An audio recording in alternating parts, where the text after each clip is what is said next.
You! Remember that time when you were walking back home one night and suddenly a bunch of hoodlums attacked you from the dark? And they were like, "Give us your money!" And you were like, "No!" And so you murdered every single one of them, you looted their bodies, and you left them to rot by the side of the road. Or do you remember that time when you were just kind of sitting around in the pub one night with your friends, just minding your own business, drinking a few beers, when suddenly this man bursts in through the door and he's like, "Cultists! There are crazy cultists out in the streets!" And you go outside and sure enough, there's a bunch of people walking around who follow a different religion to you. And so you murder all of them, you loot their bodies, and you leave them to rot by the side of the road. Or do you perhaps remember the time when you were hiking through the woods with your friends one day, when suddenly, out from the underbush, there appears this legendary creature that no one has seen for over a millennia, a beautiful, rare specimen that everyone thought had been hunted to extinction. And so you immediately murder it, you leave its body to rot in the woods, and you take its head as a trophy. Yeah, morality in D&D is weird. Like, let's be real a second. The only role that you are playing in a role-playing game is that of a remorseless, psychotic murderer. Like, do you even spare a thought for the families of the people that you kill in your campaigns? You monster. A lot of them were just doing their jobs. Bob here was just 3 days away from retirement. Oh, what's that? You only kill people who deserve it? Who are you, Dexter Morgan? Oh, what's that? You only kill people that you're asked to kill? Hey, Uncle Sam would love to hear from you. And yet, if you hang around for any length of time in a D&D forum, you're gonna come across people moaning about that guy. We all know that guy. He's the one who ruins the game for everyone else. He's the one who insists that he is doing what his character would do. He's the one that generally causes a nuisance, blocks other people's agency, and the worst sin of all, sometimes turns on his fellow player characters. That guy. Clearly, that guy is not behaving ethically, right? This is a game we're playing, and he's crossing numerous lines.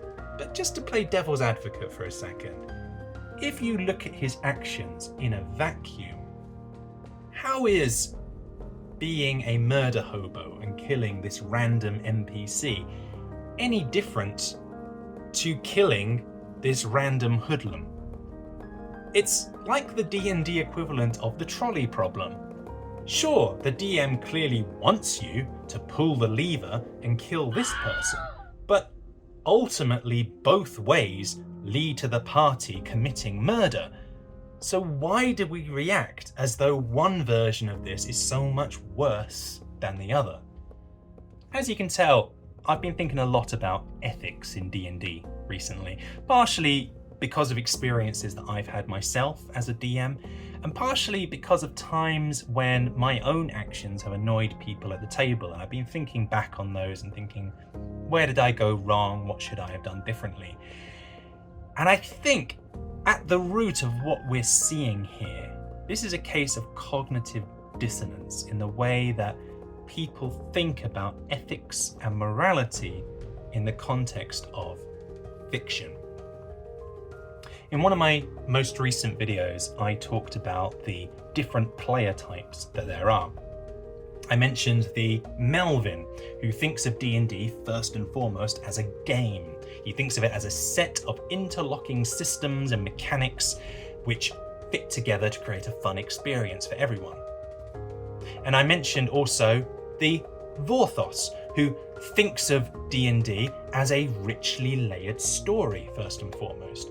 Now, both of these people are correct in their outlook. There's no right or wrong way to play D&D, but put the two of them together and you do see these clashes occurring.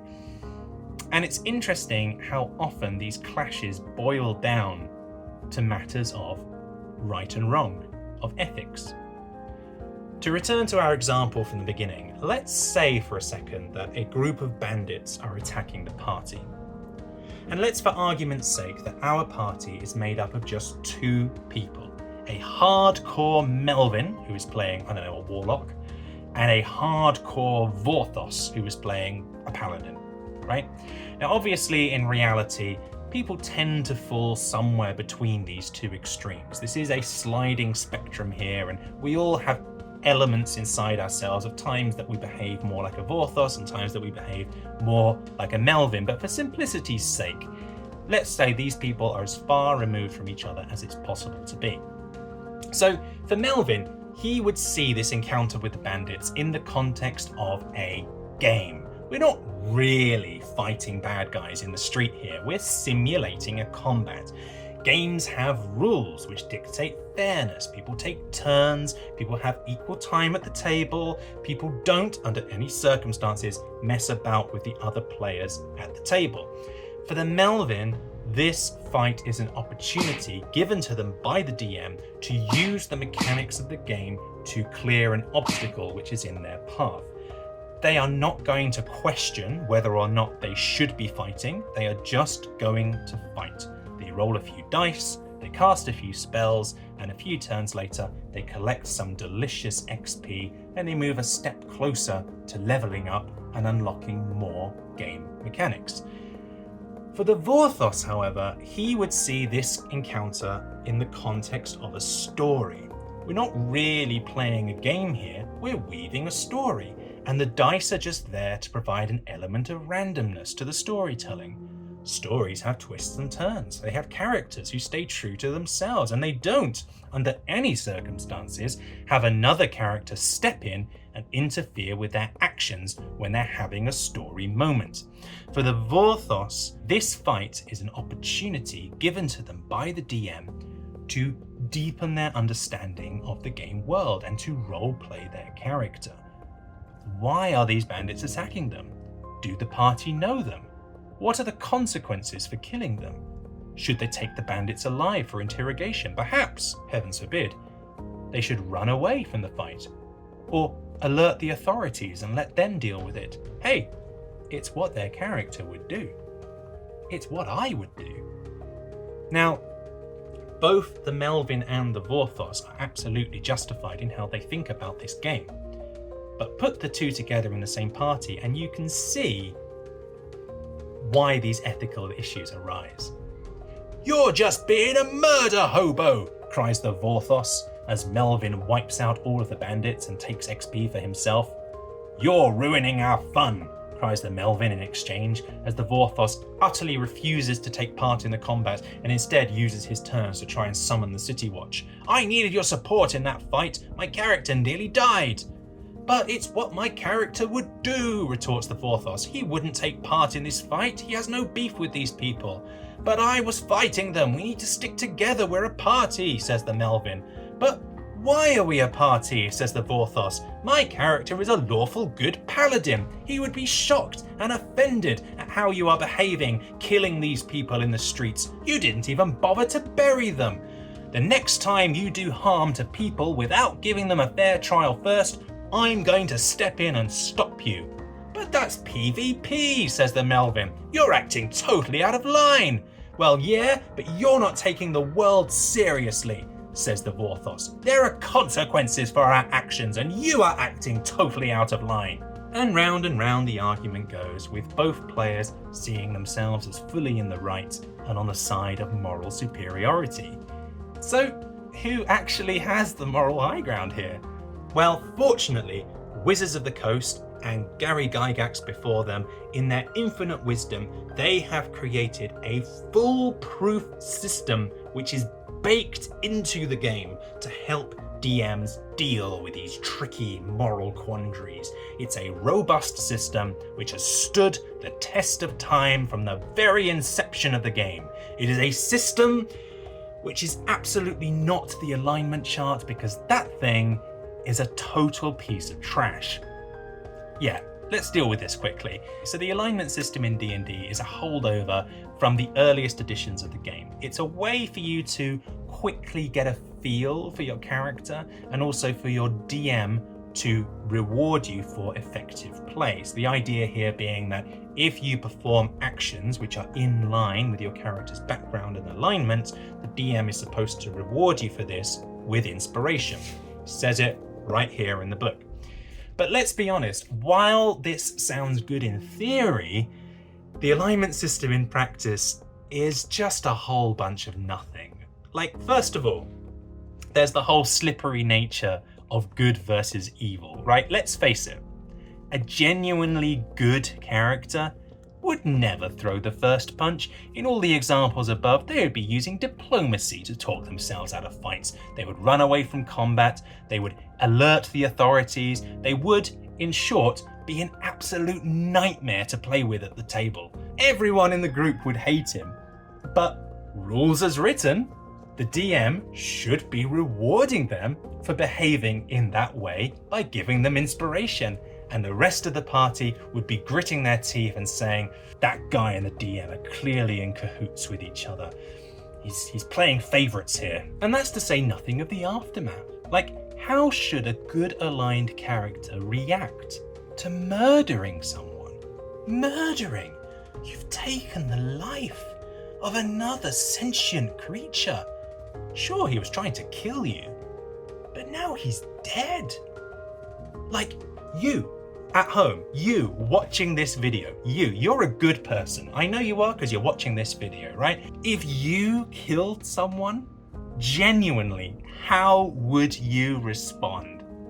At a minimum, there would be years of therapy and PTSD that would follow, along with guilt, along with paying reparations to their now orphaned children. That is how a good aligned character behaves, if you're being honest. But if you played that way in the game, you would just annoy everybody. So okay, let's not play as a good aligned character then. Let's play evil instead. Evil, like you actively want to do bad things all the time because you're bad. Like, how are your party members supposed to trust you not to kill them in their sleep? From a gameplay perspective, this is even worse. Alright, let's be neutral instead. Like, you run on pure self-serving instinct. What's that supposed to mean? It's like the difference between being immoral and amoral. You're walking through encounters in life like Mr. Magoo, just blindly oblivious to the implications of anything you're doing, because you don't want to have to deal with that entire side of the game. In my own campaign, to get around this somewhat, I actually rewrote this alignment system so that instead of being good versus evil, it was instead selfless versus selfish actions. So, for example, if I were to steal money because I wanted it for myself, this is a selfish action and is considered bad. But if I were to steal money because I wanted to feed a starving family, well, now this is a selfless action and it becomes good.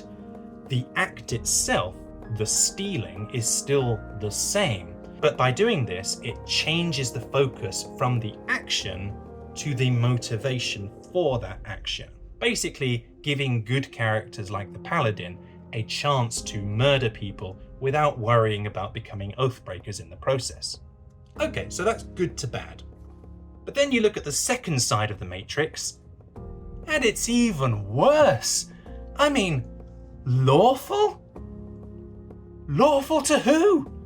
I mean, I'm British, right? When I was 18, I could walk into a bar and I could legally order a drink. If I tried that in the US, I would be arrested. Well, okay, I probably wouldn't be arrested. What would I be? I'd be shot. Let's imagine that you are playing a Triton Paladin. A Triton Paladin who has never been on the surface before. He spent his whole life under the water. Now, this character has a negative intelligence modifier because, of course they do. He's a paladin, intelligence is his dump stat. And this character also does not have a proficiency in history because who on earth takes a proficiency in history? So In short, this character knows nothing about the world above the surface, let alone its rules or its laws. They are literally a fish out of water. And yet, you have created this character as lawful because they are a good and true and righteous paladin. Well, what does this actually mean? According to Volo's Guide to Monsters, which goes into Tritons in some detail, the Triton race is extremely patriarchal. Women do not hold positions of authority in the Triton world. So our Triton hero, therefore, might well be justified in looking down on any women in positions of authority that he finds, perhaps even ignoring them entirely, and would be acting completely lawfully to commit basically treason by snubbing the queen to her face, and would be rewarded for doing so. But let's flip this round. Let's say now that our same Triton character is now chaotic. They still know nothing about the world and its ways. So what? They just do whatever? How are you supposed to play that? Like, are you supposed to literally roll a dice every day to see what they do? Tonight, I walk into the tavern and I down a keg of beer and arm wrestle an ogre. The next night, I'm going to go to bed early and read a book. It's what my character would do. So let's agree to do away with all of this alignment chart nonsense. I said earlier that there is a tool baked into D&D that can help DMs immeasurably with these types of ethical quandaries, and there is. You want to know what it is? The word no. Or the longer answer, no, you don't do that. Now, this is actually quite a controversial take to take. I know that some DMs really don't like hearing this advice, and I get it. As a DM, I do get it. We want our party to have a good time. We want everyone to be getting along with each other. We want them to enjoy this story that we're creating for them. And we want to appease our players wherever possible. Let them play whatever they want to. Let them play who they want to and how they want to. But for goodness sakes, why have a referee built into the game if you're not going to pull out a yellow card from time to time and send your character to the sin bin? It is literally what you are here to do. To return to the trolley problem from earlier in this video, you are the creator of that trolley problem. If you don't like the way that the table are handling it, create a new path. Are they starting to argue over which way the lever should be pulled? Break the lever off and choose the path for them. You have a session 0 for a reason. Put your foot down, tell your party to stop acting like entitled children, and just say no.